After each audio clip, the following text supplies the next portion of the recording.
Hi friends, queen Jhumpa short channel থেকে সবাইকে স্বাগতম। শ্রাবণ মাসের লাস্ট সোমবার, তাই আমি নিরামিষ রেসিপি বানাবো, সয়াবিনের তরকারি। তো সবাই দেখতে থাকবো। আমি গরম জলে সয়াবিনটা ভিজিয়ে রেখেছিলাম। আমি এবার সবকটা সয়াবিন চেপে চেপে তুলে নিচ্ছি হাত দিয়ে। সবকটা সয়াবিন চেপে চেপে এভাবে নিয়ে নেবো। কড়াইয়ের তেলটাও গরম হয়ে গেছে। কড়াইয়ের তেলটা ভালো করে গরম হয়ে গেলে আমি সয়াবিনগুলো সব দিয়ে দেবো। তেলটা নেড়ে নিচ্ছি। কড়াইয়ের তেলও গরম হয়ে গেছে।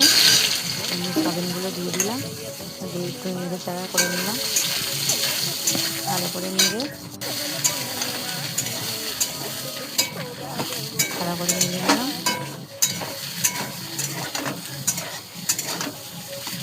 যেটুকু জল ছিল সব টেনে নিয়েছে। তারপর আমি একটু হলুদ আর একটু নুন দিয়ে দেবো সয়াবিনে। একটু নুন দিয়ে দিলাম, আর একটু হলুদ দিয়ে দিলাম, দিয়ে আমি সয়াবিনটা ভালো করে ভেজে নেব।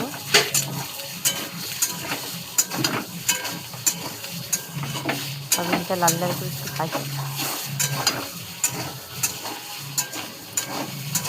ভালো করে নেড়ে চেড়ে ভাজছি সয়াবিনটা। সয়াবিনটা দেখো বন্ধুরা ভাজা হয়ে গেছে। আমি এবার নামিয়ে নিচ্ছি সয়াবিনটা। সবকটা সয়াবিন নামিয়ে নিয়েছি। আর এবার কড়াইতে আমি তেল দিয়ে দিয়েছি। তেলটা গরম হলে গোটা জিরে দেবো। মশলার উপকরণ হলে দেখো আমি জিরেটাও দিয়ে দিলাম,